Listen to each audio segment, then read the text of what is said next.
Oh, hello friends, long time no see. Welcome to my channel. If you're not new here, hello, welcome back. We are moving on to part 2 of post-op VSG, vertical surgery gastronomy, or gastric sleeve, whatever you want to call it. 75% of my stomach is gonzo. Part 1 is going to be linked somewhere up here, or most likely down in the description, or everywhere. Who knows? You'll see it.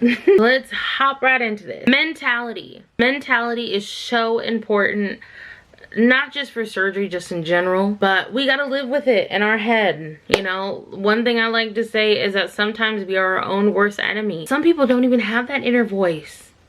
How lucky are you? Also, some people can't see pictures, they just see words in their head. How does that work? First topic is I want to talk about helplessness. I knew from the beginning that I wouldn't be able to do much. I couldn't lift heavy things. I couldn't, you know, I can't really move around. But it didn't really hit me until I was home one day.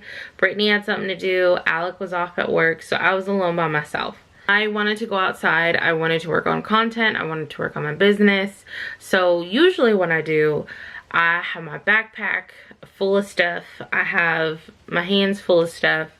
And this was before I had my grabber thing. We have a wood stick in our back sliding glass door. I couldn't reach down to grab it. I couldn't. I tried doing it with my foot. I was getting annoyed. I finally reached down to grab it. Hurt like hell. Was able to sit outside, relax for a little bit. Had to come back in, gathering all my stuff. I kept dropping it. I was like, oh, this is getting annoying and painful. And I just kept dropping it. And I finally gathered everything, got back inside. I don't know what it was, but by the time I got to my bedroom, I think something was getting caught in the door. I just screamed and broke down crying. It was then there it really hit me. One, I was alone and I didn't have anyone to help me, and I was helpless. I hate the feeling of helplessness, you know, even if it is to help me with my bags to and from the backyard. I really had to sit in bed and be like, I can't do shit right now. And I think if you're a truly independent person who's never been through something like this, and you're going to go through something like this, you have to sit down and be like, you have to let people help you. You have to prepare yourself if they're not going to be available. I started even throwing shit. After I was done, had my little fit, I've been texting my boyfriend. I'm like, I'm so sorry for what you're gonna come home to. And I explained the situation, and he's like, it's okay, just calm down. He's like, it's good that you like to do stuff for yourself, but in this moment you can't continue to push yourself or you won't heal. So I was like, you right.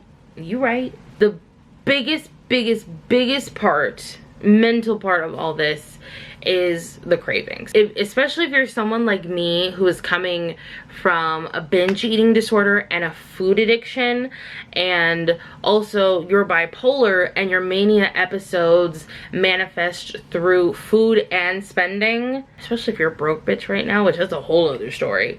It's just like food thoughts are just playing over and over and over again in my head. Between me and you, I was watching mukbang videos just because I wanted to hear the crunch and I wanted to see somebody eat the food. What? And as you expected, it did not help. I became hungrier and more upset. The thing is, I have been practicing self-control for 2-3 years. That's how I lost 156 pounds. Even being on the injections, I thought it would give me a small glimpse into what it would be like to have the surgery. No, wrong. Absolutely wrong. The only difference is that at some point I'll be able to eat smaller. On the injections, I was still able to eat the foods I wanted to eat, just in smaller portions. With the stomach removal, I can't eat what I used to want to eat. With this stomach now, it's gonna be months unless I hate myself enough to eat something and throw up, and we're not there. Well, I did get to that point that one day where I was just sitting in my room and I'm like, I can just order food and eat all of it, and then I know I'm gonna throw it up, but maybe that could just be my life lesson, and then I could just have the little food. No, Cleo, you're sick.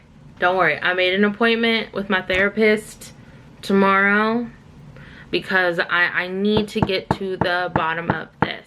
Let me tell you, when I went from mukbang, not feeling good, I ended up on I think 3 or 4 different online stores and put thousands of dollars worth of food items in carts of things that I can't even eat.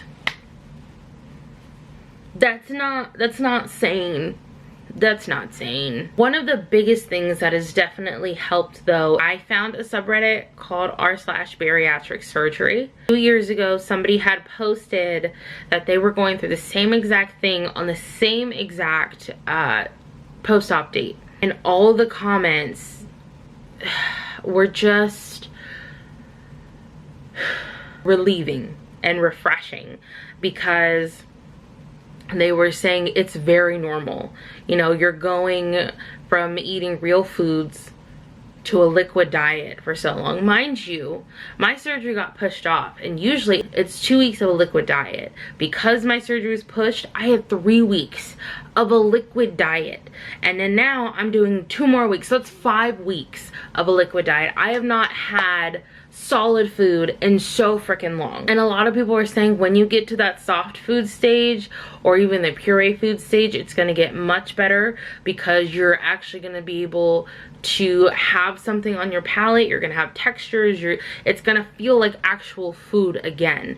And they're saying that that's just the thing. And that's what I thought from the beginning as well. But I genuinely thought, like, maybe I wasn't ready for this surgery. Maybe, you know, I kept hyping myself up, saying, you know, I've lost 150 some pounds, that I could do this, but you know, I've never had cravings this intense before. To be fair, I probably have, but I gave into them just way too easy, and now I can't do that, and I just have to let them dance around in my head. I did talk to my surgeon today, and he said that next week is pureed foods, and that's just also counts as soft foods like cottage cheese, refried beans, yogurts and things like that, which is great because I love cottage cheese. If you watch any of my cooking shorts, I love cottage cheese. And then I just bought some sugar-free jam that I'm just gonna throw in there and just mix. That's what I want. That's what I'm really craving right now, minus fried chicken and the seaweed salad. But the seaweed salad's good for you. I think it might have a little bit too much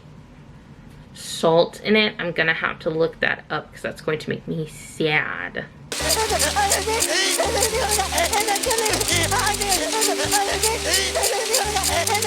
But going back to the subreddit group, finding some sort of support and not feeling alone is amazing. This is what I am consuming now. Protein 2.0. I gotta drink like 3 of these a day. We're gonna end this on a good note. Not even a good note, a great note. Once I had the surgery, it really opened my eyes. I really started to think about how I can truly see my future. I mean, I've already started bringing up stuff with Alec and with Brittany about things that we can go do, things that I thought, maybe I can't go do because I'll be out of breath. No, now I'm just like, yeah, give me like 6 months, let me lose about 60 pounds and I'll be able to waddle my way over there and be totally fine, you know? The fog has cleared. Cliche, I know.